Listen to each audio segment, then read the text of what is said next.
Day 3, the final day of the trip. Somehow, my hamstring didn't fall off overnight, so that was a win. It was still sore, but a lot better than day 1. This session was less about survival and more about execution. We focused on making fast reads, playing out of live situations, and throwing in a little bit of chaos here and there. Also, the most violent game of Twister you've ever seen. Be sure to stick around to see some funny moments throughout the video, and if you like this video, consider subscribing. It's free, and you can always unsubscribe if you change your mind. Between, touch here. Normally I have to do another couple touch here, but these guys are pretty well stay well. So just focus on keeping that shoulder low. Between, touch, first up, little jab step. So I'm dropping down with the feet, jabbing with the right, touching with the right. What side are you doing? Finish your work in, you're going to get more of a side step forward here. We started the day easing back in. After 2 long workouts and 14 hours of driving pain stored in our legs, warm-ups felt necessary, even if my body still hated me. We started light, just knocking down some warm-up shots. Footwork was smooth, except when it wasn't, and I messed up a gather 1 rep. And at one point, Casper decided to poke the ball away from me. Ghost defense is undefeated, but Q struggled far less than I did at this drill. It was really a variation on kind of like a Euro step. So instead of moving towards the basket like you would in a Euro step, it was more about sidestepping. And I just kind of struggled with the footwork.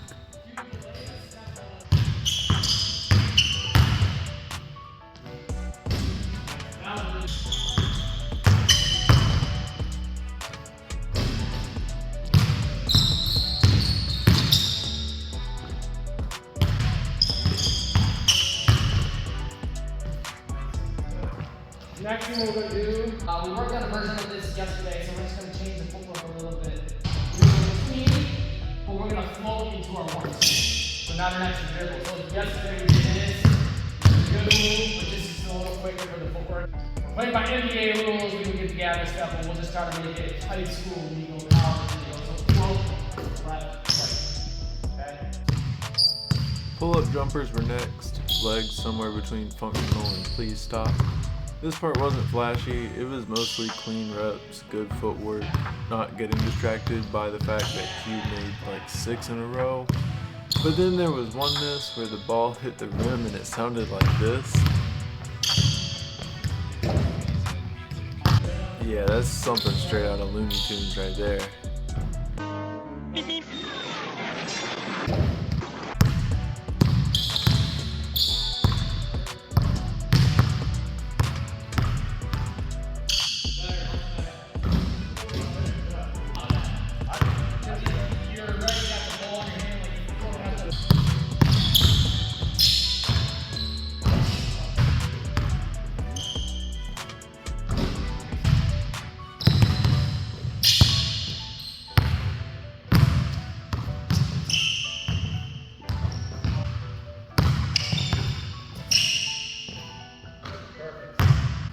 Post work today meant quick decisions.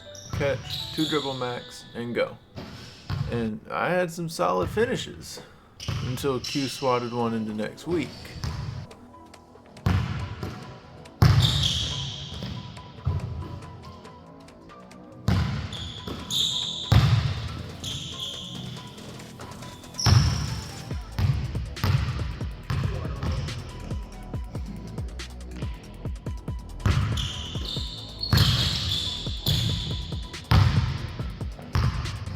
Then came post 101s. 2 dribbles still, but now with a 2-second time limit, which meant chaos.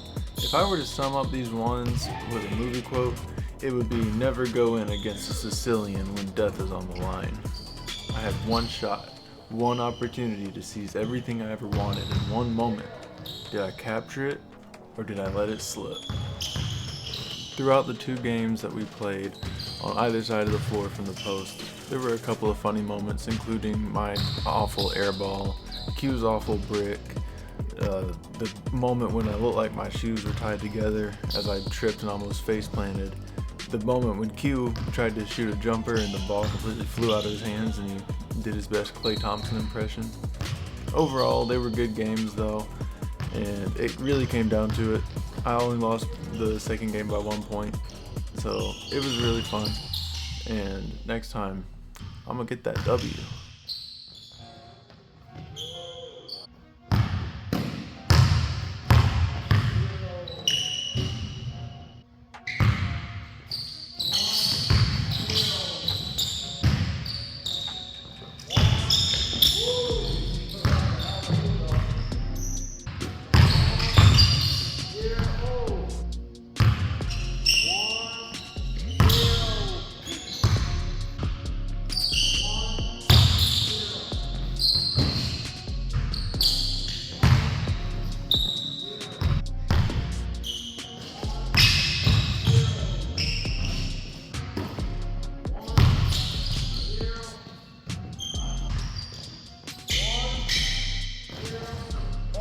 Work on solidifying the concept. Any dribble you want to get into the nutmeg, let's just like make it so we're consistent, but you're gonna get in and drop this way every time and go that way. So I know it'll be on help. Whatever you want to do, but that same footwork, make them turn.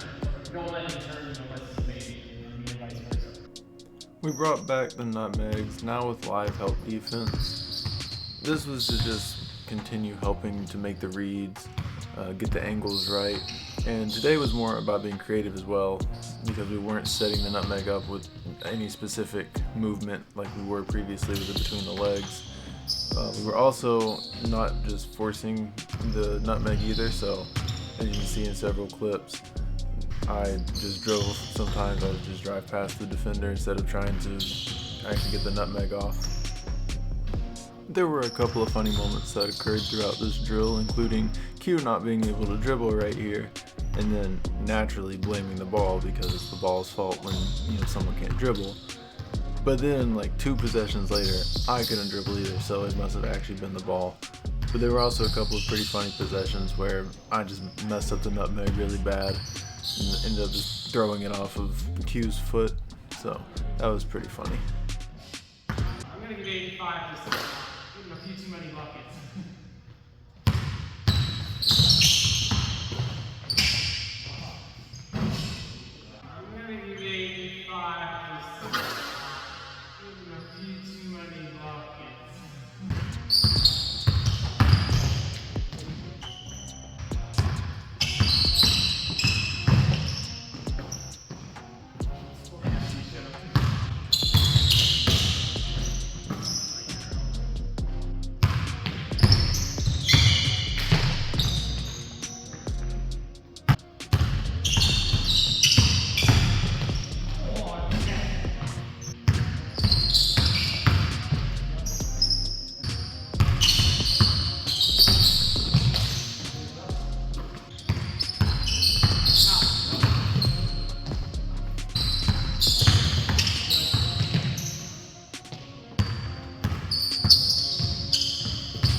Basketball meets Twister, but more violent.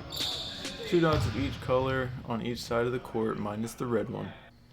We start at the baseline, race to the call color, first one there gets the ball.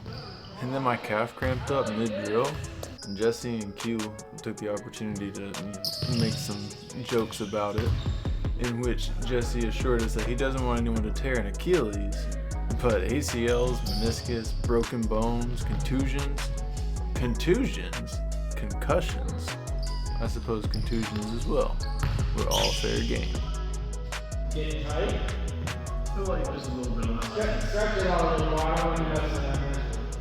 I don't want anyone tearing Achilles on my watch. everything else you can say. Yeah, ACL is fine. ACL is fine. The concussions are great. Any concussions so you can stack up. I have a tally going. I'm trying to bring it right. Yeah, right? Yeah. You tear a muscle to build it up. The brain works the same way. 3. Oh, you moved back off the start, but it's the wrong way. Boom. Offensive player will be like on the wing. Defense pick where they want to be, you got to get at least 10 feet away from them. Pass the ball, and then the other thing is you got to finish with at least 1 foot in the paint to try to work out getting into the paint. This drill put us in a position where we had to read the defender. This could be a help defender, or this could be a defender in transition and immediately react. So whether you want to look at it as help side defense or just transition defense, the point was we got the ball, we'd drive in, defender would come over, and then we would make a read as to how we wanted to get the shot off, whether that was getting it all the way to the rim, stopping a little short for a floater, or just taking the jumper. So Q blocked me, and then he also gave me potentially the nicest compliment that he's ever given me, which is that the shot that I made, I probably would have missed about a year ago, and so now he has to actually play defense. See, I feel like a year ago, those shots, I still let you shoot them all the time, but I feel like you weren't making those at all. Now I feel like you actually make those pretty consistently, where now I feel like you start guarding them.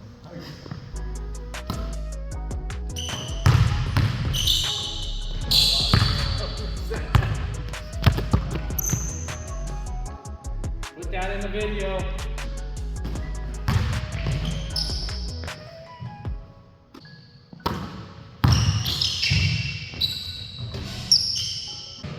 So he's just basically in one spot doing crossovers. And whenever you're ready, you touch the elbow and then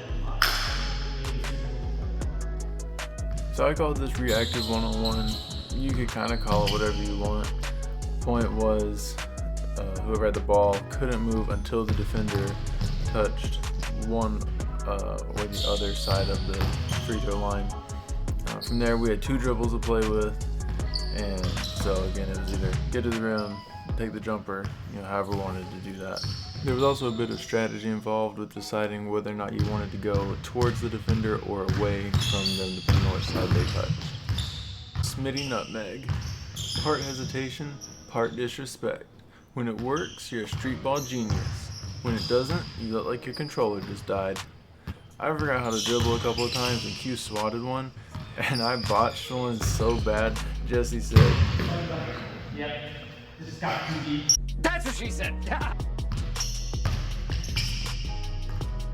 Initially, Jesse explained how to do the Smitty Nutmeg, but because I'm lazy and it was a lot of words to type out, I'm just going to explain it myself. So the main gist of it is, after we ran through the Smitty a couple times, which is approaching the defender with your back to them kind of slowly and then exploding forward and kind of swinging your back leg forward and swiveling your hips, that's a Smitty. So then to get the nutmeg part, instead of swinging so far forward, you would more just kind of scissor almost in place, and then through that scissoring motion your defender would probably jump forward a little bit because it does look like you're about to take off, especially if they're familiar with the Smitty, and from there you just hit them with the nutmeg, or if they don't move enough for the nutmeg, you just blow by them. That's a wrap for day 3 and for the trip. My legs are cooked, my hamstring's still hanging in, but my respect for Jesse's workouts is higher than ever. Big thanks to Q for making this trip, and to Jesse for the 3 wild days of high level work.